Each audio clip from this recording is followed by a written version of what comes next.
guys. And you'll be glad to know, everybody that's done their English, that today I have sent some of your pictures that you've made and some of the questions that you've come up with to the author, Lissa Evans. So she's going to be reading those and answering us back in the next few days. So I wonder what she's going to answer. It'd be very interesting to see what she said.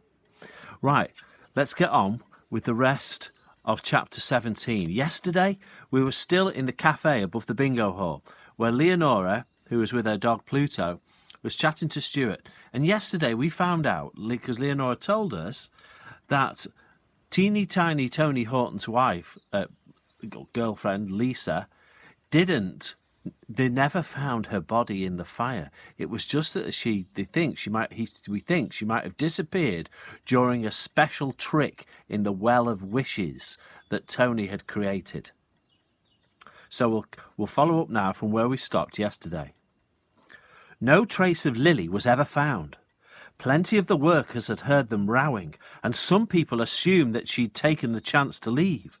It was easy to disappear during the war. People moved around all the time, and you could start again somewhere else without anyone knowing. But Tony knew that she hadn't left the factory. He was half mad with guilt and fear. You see, she paused and moved her lips silently a couple of times, as if trying to work out what to say next. You see, although he was a magician, he had never actually believed in magic. Everything he'd done had been a mixture of engineering and entertainment.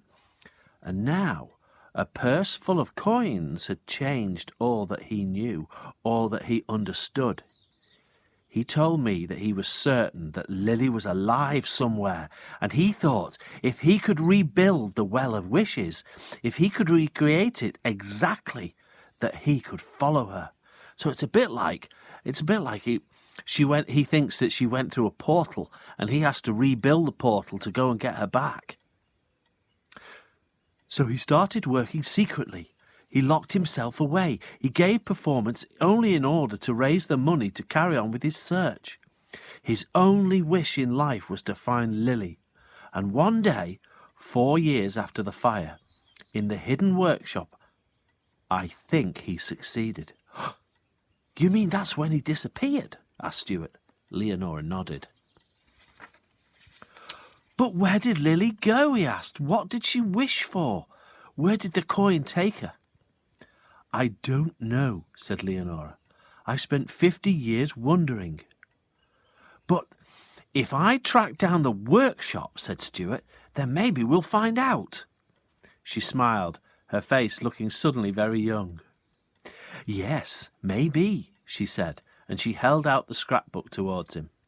Take this. I'd like you to have it. I don't need it anymore. All the pictures are in my memory now. So now we truly do find out why Teeny Tony went missing, why Lily went missing, and why Stuart has got to find that workshop. Okay? Now we're just over halfway through the book. There's quite a bit of the book left to go. But this will be the last stories from the shed that we'll be having for a week or so during the holidays. So we will come back to the story, children, I promise.